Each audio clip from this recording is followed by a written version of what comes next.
We'll just do a quick round of introduction. So I'm Tim Gotzel. I'm the Director of Marketing and Admissions for University of Plymouth International College, that's UPIC, and I'll allow my colleagues to introduce themselves. Hi all, my name is Toby. I'm the Student Experience Officer here at UPIC. I'll be here to serve all your needs pre-arrival and post-arrival.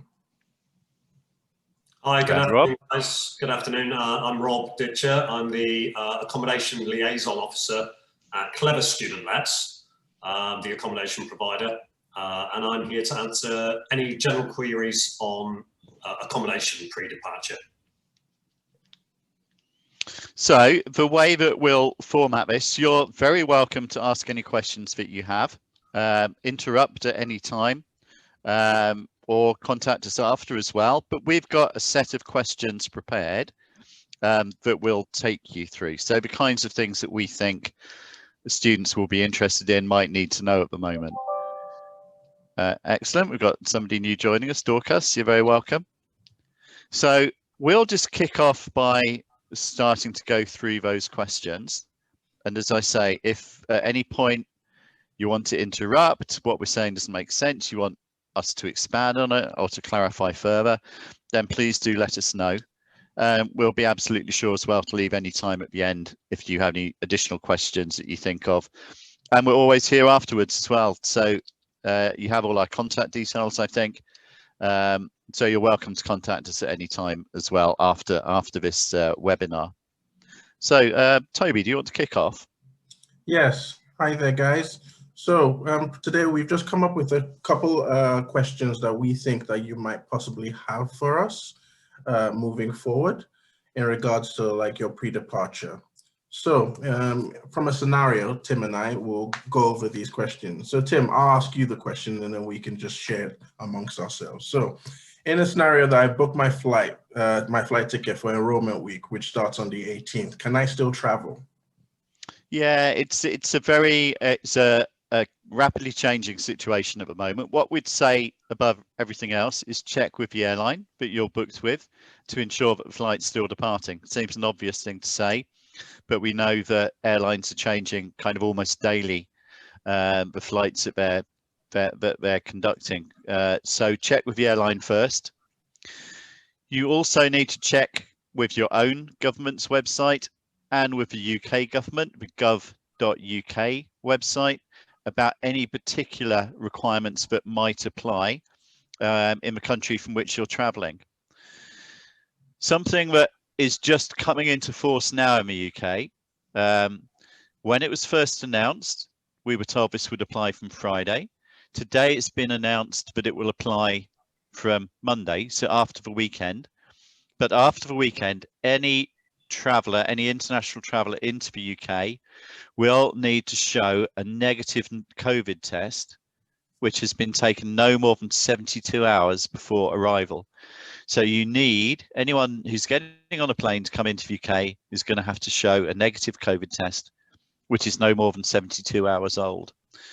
And before you arrive in the UK as well, you also need to complete what's called a passenger locator form. And you need to complete that no more than 48 hours before travel. I think, Toby, you're going through, are you screen sharing there, the areas of the gov.uk website that apply? Correct. So this, if everyone can see the screen, this is the website through the URL at the top that you can access the information about the details testing for people traveling to the traveling to England, traveling to the UK. And it, like Tim mentioned earlier, if you see me highlighting here, it has details about when you're supposed to have the test done by and how many hours before. So please do, as Tim mentioned there, check with your airline provider, but also consult both your government guidelines as well as the UK government guidelines. All right. And if you're unsure on anything at all, please do ask myself or Tim. Okay, so do we have any questions on that, or is that all reasonably clear for now? Okay, so if we move on then, the second question we thought we'd cover is about accommodation. So the UK currently has a stay-at-home policy, It's asking people to stay at home as far as possible, to work from home. All non-essential retail is closed. So what does that mean for accommodation? Can students still move into their accommodation when they arrive?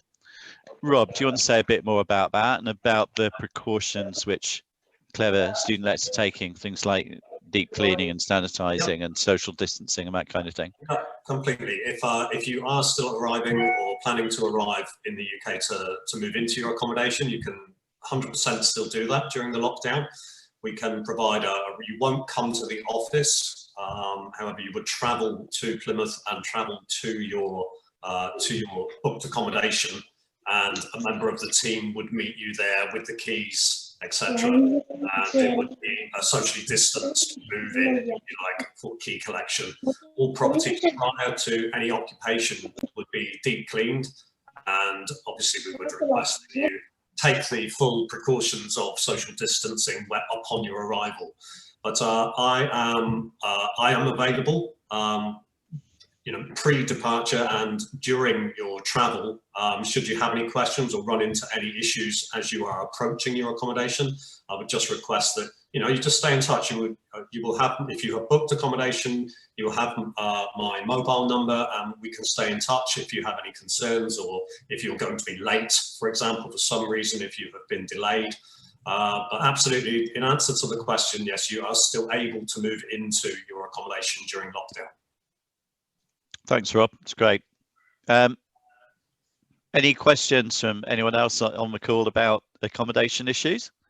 Please feel free to use the chat function. I've just written to you all. If you, just in case we have any problems with sound, you could just. Oh, it'd be lovely to hear your voices too and see your faces, but it's up to you.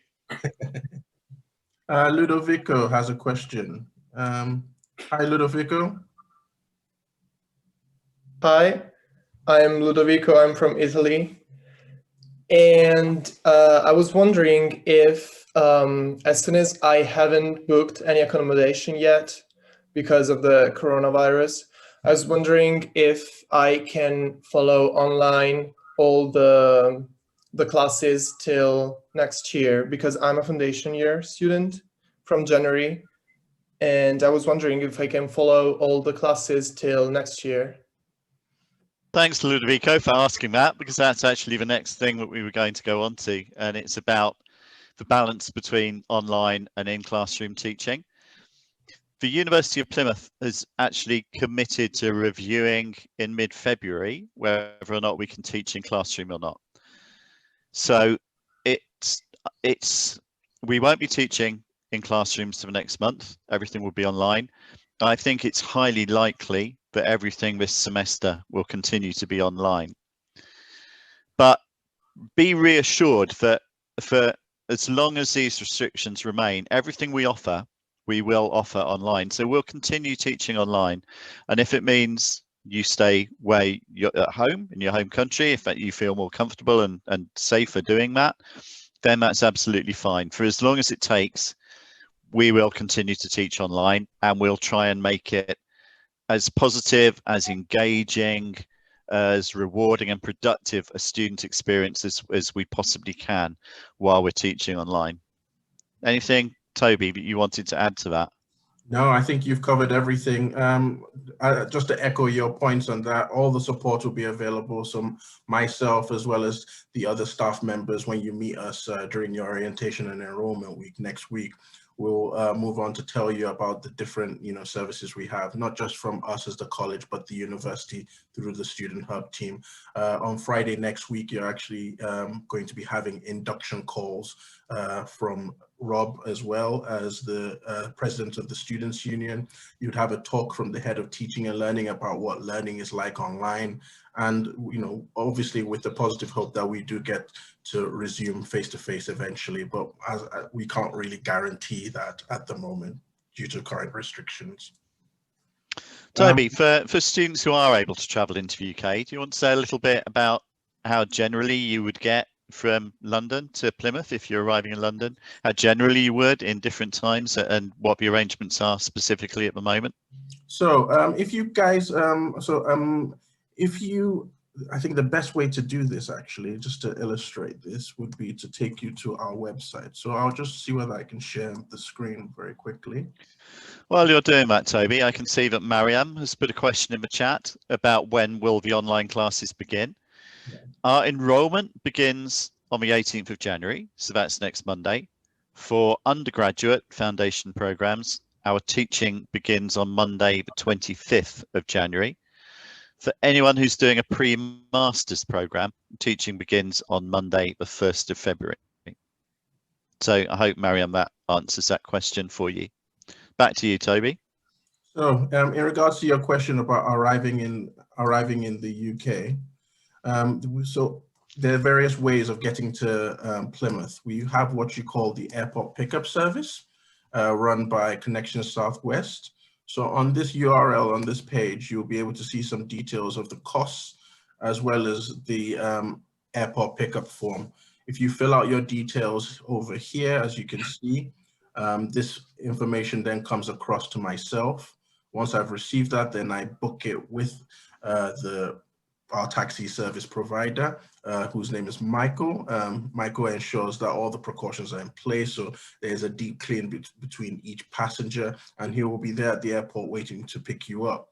On a normal occasion, without going through the pandemic, there are other methods of actually getting to Plymouth. Obviously, they're still running, but just under limited frequency. We have the bus services and through the National Express and through the Falcon, and we also have the train service straight from Heathrow connecting to London Paddington that takes you down to Plymouth after a 3.5-hour journey.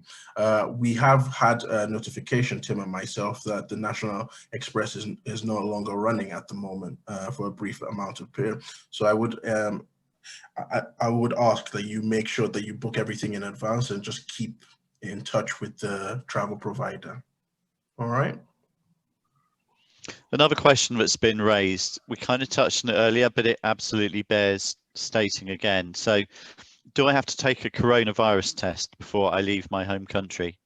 Yes, and that applies from next Monday. So from Monday, the 18th of January, all international travellers will have to show a negative coronavirus test, which has been carried out no more than 72 hours before you get on the plane. So 72 hours prior to departure, all international travellers in the UK, into the UK, will have to show a negative coronavirus test. I think that's just becoming, in a way, the UK is quite late to be doing this, and it's been the case in many countries for a number of weeks and months now. So in a way, we're just catching up. But yes, a recent coronavirus negative test within but before departure. We've got a question from Bobby Gill on a question Q&A here, and he's asking whether are we going to get quarantined once we arrive in the UK?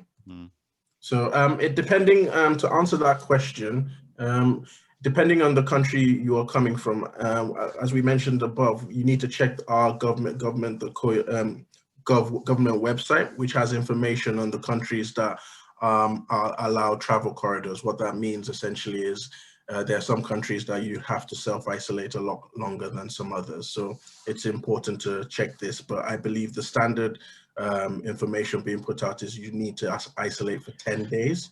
I believe that you can come out of that within 5 days should you take a test at the 5th day and test negative. Then you're allowed to, come out of self-isolation. Yeah, I think that's right, Toby. So 10 days is standard for self-isolation for all people newly arriving, but after the 5th day, you can pay to take a test, and if that test shows negative, then you can come out of self-isolation 5 days earlier, so after 5 days. Thank you. Cheers, Tim. We got any more questions dropping in there? Have a look.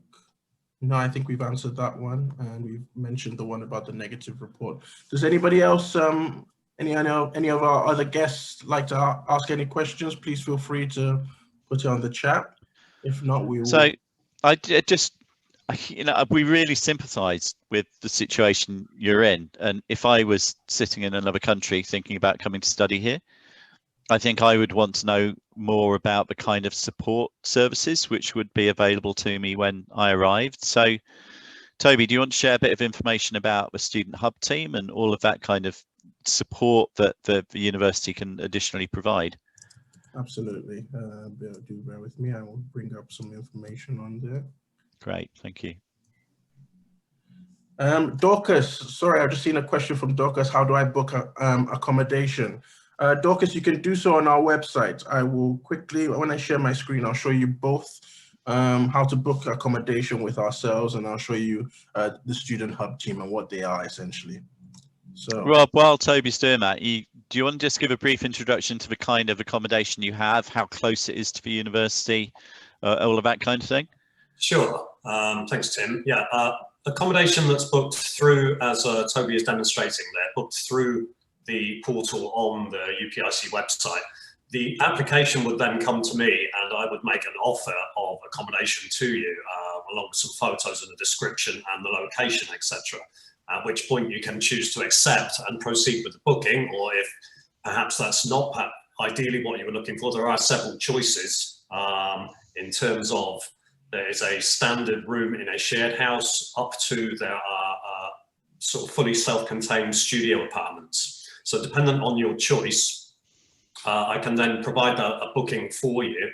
All of our accommodation is, well, sorry, what I should say is that none of the accommodation is directly on the campus. However, the campus is essentially in the city centre, and all of the accommodation that we provide is within, I would say, a 7 or 8 minute walk of the UPIC campus. And it is all of the accommodation that you would be booking with us would be super close to any amenities, supermarkets, also right next to the sea, next to the ocean and the local Barbican area, which is a historic area in Plymouth. All of the accommodation, as I mentioned, has private bathroom facilities. Wherever you book, there is you will always have the option of contact with myself should you run into any problems. So there is always the same level of contact. As Toby has mentioned with the hub and with UPIC, you would have the same level of contact should you require it with myself at Clever Student Labs. Thanks, Rob. thank you so much for that, Rob. Tim, to mention your question, I mean to answer your question about the Student Hub. So what essentially the Student Hub is, it's another branch, it's an extension of the Student Services department in the college at the university. They will be who will be taking care of you after you progress from ourselves to the university. They're located in the library. They are still functioning at the moment. I believe that they have some members of staff in the library at the moment. But most of their services are online, as you can imagine, because not only do they serve students that are in country, but they're also there to benefit from students who are studying from home. So if you are struggling all the way from wherever you are, maybe Italy, maybe Germany, maybe from South Africa, Nigeria, you can still use these services. You can still use the careers service in regards to, like, processing a CV should you need that. And as you can see, they've got advice for international students. So please, I would stress that you'd have a look at this URL. You can simply just type Student Hub Plymouth University on Google, and it will take you right across. We are in the digital age now, as you can imagine. That's why we're having this webinar on Zoom, but also there are various social channels where you can get some extra information. They've got a very good active Instagram account, their Facebook accounts there, and their Twitter that provides you any updates on all the student life. Great stuff. Thanks, Toby. I can see Lockwing Wu has added a question in the chat, Rob. Yes. I've sent an email about accommodation last month, but I haven't had a reply yet. So how to take that forward? What's the best way to take that forward? Best way is for me that when I'm able to access back into my office, I will check with the email that you've sent and see what is the status of your booking. The other thing you could do, Lockwing, is you can just simply reply to the last email you received, or even the application form. So email student.services@upic.plymouth.ac.uk. What I'll do is I'll put it into the chat function here, and you can just forward me your application, because you would have had like a receipt just to confirm that you've made a booking. All right, so please just send an email there, and then hopefully I'll be able to resolve your issue before tomorrow or this week, as soon as possible. Great stuff.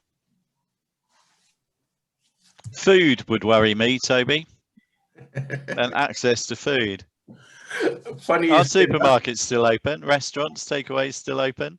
Yes. I know you're not particularly interested in food, but I'm sure you'll have the information anyway. What would make you think that? In regards to supermarkets, so all essential shopping is open at the moment. So by essential shopping, what we mean are supermarkets. In some cases, there's some garden centers open. This might not relate to you, obviously. There are some restaurants that are operating, but from a takeaway point of view and a delivery service, it's my understanding that this might be reduced. So there's extra social distancing. But in regards to arrival point of view, I believe, Rob, you guys are offering a food pack for our students who are arriving, who would be self-isolating essentially. That's correct. If you are going to be self-isolating, obviously we would need to be aware of that, and hopefully you would communicate that with us. We do provide what is essentially a basic food parcel, if you like, so that if you are arriving late in the day or late at night, there is something there for you when you arrive if you are going to be in self-isolation. It's not something that you would want to rely on for the next week's grocery shopping. It's kind of a just for your arrival. As Toby's mentioned, there are plenty of, and around any of the accommodation that you were to book with us, there is also a number of fast food takeaway restaurants that are providing those services, and supermarkets where there's available too. So the food that we provide really is meant as a first arrival stop. So if you are coming late at night, you've been tired after travel, there will be something there so that you can get through for the next day or so. Great, thank you so much for that, Rob. Rob, I've got another question from Abdallah. It's how many number of people can I expect to share a flat with in a shared apartment? Sure. Hey, Abdallah. It's really dependent on what you book. There are, as I mentioned, there are options. You can potentially it could be probably 3 people if you chose to book shared accommodation. Shared accommodation with us currently means that you would have private bathroom facilities and your own double bedroom, and you would use a shared kitchen facility. This is in comparison to a studio apartment, which would be a self-contained bedroom, your own private bathroom facilities, and you would also have your own private kitchen facility. So really it depends on which style of apartment you choose to book. The facilities in all are the same. So I hope that, do you know, Abdallah, have you already made a decision in terms of if you would like to share with people, or are you looking to live independently? Don't know, maybe if you want to throw that one back in on the chat, I will be able to answer your question further. Yeah, feel free. So while we're waiting for Abdallah to reply on that, Bobby Gill has come back in with, can we self-isolate ourselves in chosen accommodation? I believe, yes. Yes, you can. That's the question. Yes, to answer your question, yes, you can. Okay, while we're waiting for Abdallah, should we move on to our next question, Tim? Yeah, it's a question about bank accounts. The bank's still open, and if you need to set up a new bank account in the UK, is it going to be possible to do that? Yes, so to answer that question, yes, that's correct. Once you guys have all completed, guys and girls have all completed your orientation and enrollment week next week, you would, what you'd do, you'd request for an enrollment letter from myself. I can produce that, and along with your ID, you take that to a bank and they'll open a student bank account for you. This shouldn't take too long. I believe you get the account details within 24 hours after having your appointment, and then your bank cards will come in the following week. So you can start to receive money and start using it for the things that you need it for. Abdullah answered the question, and he said, I would prefer to live independently. So okay, Abdullah, at the point of booking at the UPIC website, when you fill out the application form, you can choose which type of accommodation you would like to book. And in your situation, therefore, you would choose a studio apartment, which would enable you to live independently with your own private bathroom, ensuite facilities, and your own kitchen facilities. So that would be a studio apartment that you would be looking to book. I hope that answers your question. Fantastic. Thanks for that, Rob. So yeah, we finished off with the banks. Yeah, banks are still functioning. They're one of the essential businesses that are still allowed to function, as well as the university, as well as supermarkets. And the only thing I would say is they're probably shutting around 3:30 in the afternoon. That's the only difference, but they still operate from about 9 in the morning. All right, Monday to Friday. Bobby Gale's asking for the monthly rent of a shared room. Bobby, you'd have to just have a look at the website to have that information. What I'll do is I'll drop in the details of the accommodation so you can have a look at all the prices. That should answer most of your questions. So please have a look. There's a range of prices, so it's fair to say, isn't it, Rob? So it is, yeah. And Bobby, I would just like to mention that prices are based on a per semester basis at the moment. However, we would be amending those to pro rata to the point at which you move into the property. Yes. So really, the price, dependent on which style of accommodation you choose, would then be worked out based on when you would be arriving. So, but I think as a rough estimate, you should probably be, for a studio apartment, you would be looking at approximately £150 GDP per week. And that's a fully inclusive rent. But as Toby has mentioned, there is this information is all in the link which he has just posted within the chat there. So hopefully you can find those. But if you do have any questions, you can obviously contact myself directly or through Toby, and he would pass on any questions that you might have for me, and I'll be happy to answer anything in detail regarding any accommodation that you may wish to book. I would just say, Rob, you've probably played that down a little bit, to be fair, but you're essentially charging students for the accommodation they need, almost regardless of when they arrive. That sounds entirely reasonable, but I have to say it's not what all accommodation providers in different universities around the country. It's not what everybody's doing. So some accommodation providers are still charging by the semester or by the year, regardless of whether students can access that accommodation or not. So we're really grateful to Rob and to Clever Student Lets that they've taken that kind of, it's just a much fairer approach. Nobody wants to pay for something they're not using. So we're really appreciative of Rob for doing that. Absolutely. Thanks, Rob.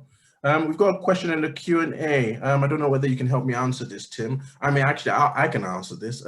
With the Brexit, will I still be able to apply for part-time jobs? The answer is yes. Obviously, this is depending on Ludovico. I'm not too sure. So I'm guessing you're an EU student. Is that correct? And as a EU student, depending on whether you've applied for the EU settlement scheme, you might need to apply for this new study route visa. But students that are on the study route visa and are Tier 4 in the past, what that means essentially is you're allowed, depending on your visa restrictions, you're allowed to work between 10 to 20 hours a week. Outside of academic time, so i.e. you be enrolling from the 18th all the way to the middle of April, you're going to have a break in between. During that month, you are allowed to work as much as you want, but during the semester, it's limited to, I believe, about 20 hours a week. For more information on this, please have a look on the Student Hub website. I've posted a link in there, so feel free to go through, and if you have any questions, I've also put the student support email in the chat function, so please get in touch. Yeah, students from other countries have always been able to work in the UK while they're studying. It's just that for some countries has meant some restrictions on hours, but students have always been allowed to work, whether EU or non-EU, for at least 20 hours. And to work for more than 20 hours and study at the same time, that's probably just about pushing at the limit, to be fair. Yes. So we wouldn't recommend having paid employment for more than 20 hours a week anyway. No, we won't recommend it, but you are permitted to do so in between semester breaks. All right. Yeah. Fantastic. I think we can go on with our questions, really. If anybody else, any of our guests have any other questions, where are we? I think, Toby, we've pretty much covered all of the things that we had thought it would be useful to talk about. Yes, I think we've done banks, we've done shopping and food and accommodation and travel. So I'm so sorry. Abdullah has asked another question. Do we get, sorry, Bobby first. Do we get vacation or holidays in a fast track course? Bobby, I think the best thing for you to do is to email me, and then I can have a look at your program and what you're coming on to and see where the semester breaks are. And then I can. Is it the 2-year business degree, Bobby? I think he is on the fast track course, yes. So if it's a 2-year degree, you do get holidays, but what you don't get is that long summer holiday. So it's a fast track degree because the long summer holiday is used for additional teaching. So you get breaks, winter, spring breaks, you'll get a short break in the summer. What you don't get doing a fast track degree is that 3 months or so long summer holiday that comes typically between the academic years. We use that for teaching on the fast track degree. If you want specific information, please email the student support email, and then I can come to you with the exact dates if you want to plan things moving forward. Abdullah has a question. Can I open a student bank account from where I live currently, or do I have to do that when I arrive in the UK? Abdullah, I believe you can book an appointment, but you do have to be in the UK to receive an enrollment letter, which has your current address. They need to have your current address. If you do that from abroad, obviously, one, I'm not too sure what their remit is in regards to sorting that out, or the function of opening that bank account, but two, they also need somewhere to post your card information, so you'd have to be in the UK to have a UK bank account, essentially. All right, I hope I answered that question appropriately.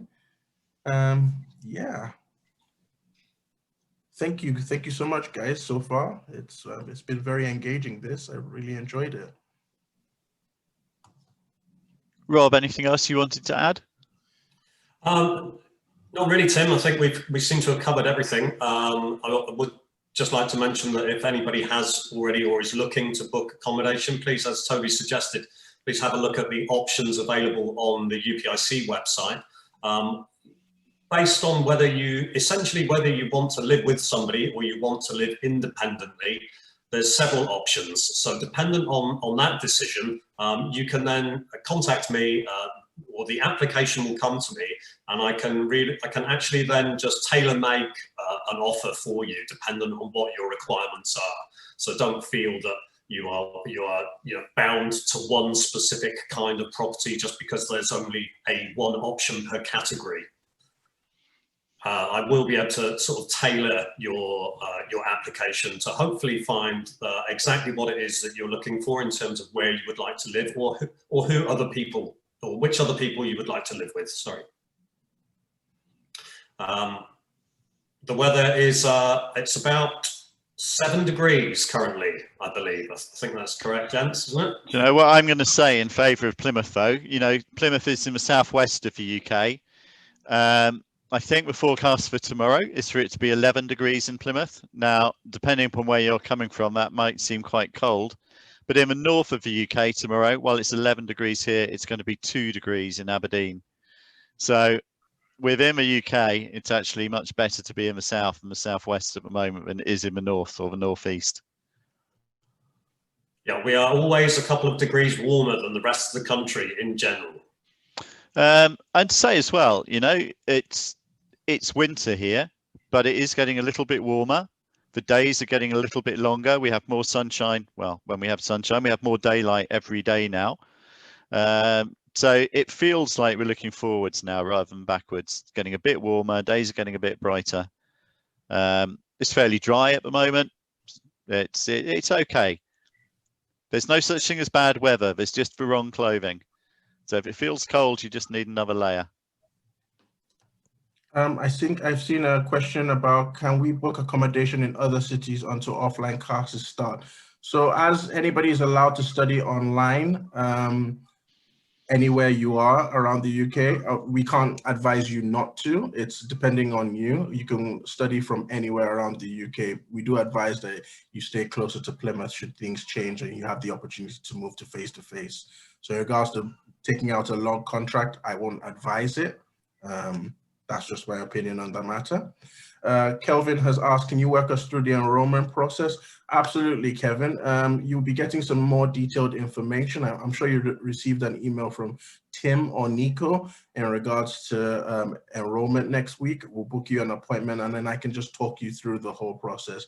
It's just a simple... Toby, there's an enrollment pack, isn't there? We're going to be sending out to people. So is it going to be useful for them to fill in any forms in advance of that interview that you mentioned, the meeting you mentioned? Yes, I believe Nico has sent out the pack to the students, which has all the information they need prior to enrollment. If you haven't received that, please feel free to email me on student support and then I can send that across to you. And during the enrollment process, it takes about 30 minutes to run through everything. All right, Kelvin? Ludovico has another question. Do the foundation year classes at the end of May end at the end of May, or is there a chance that I have to come to England during summer to take some tests? If we're still teaching online, then all the assessment will be online as well. So there won't be a situation where you do all your study online and then we tell you you have to come here to take any exams or assessments. That won't happen. So if we're teaching online, all the assessment will be online. And if we move away from that, when things get easier again, then we'll certainly let you know weeks, months in advance of any change that we're going to make to that. But for as long as we're teaching online, we'll also be doing all the assessments online. Bobby, in regards to your question about the ebooks being available, they'll be available from the first teaching week. So from the 25th, I believe, you'll have all the ability to use all the services in the university, including the library. The library has a humongous ebook facility. Collection even. Thank you, Tim. You're welcome. Collection there. So yes, you will have all access to that. More details to be provided to you during the enrollment interview, or enrollment meeting, so to say.